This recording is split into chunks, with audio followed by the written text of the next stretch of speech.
إصابة يوسف أوزيلال بورم على مستوى الدماغ.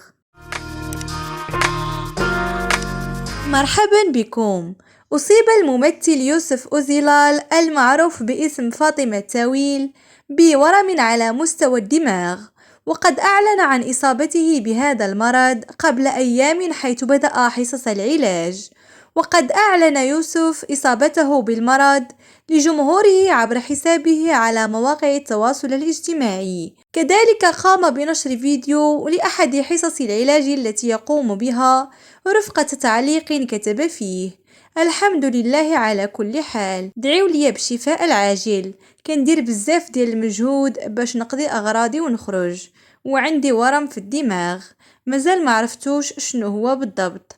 وقد تفاعل أصدقاؤه والمشاهير مع هذا النبأ الحزين متمنيين له الشفاء العاجل.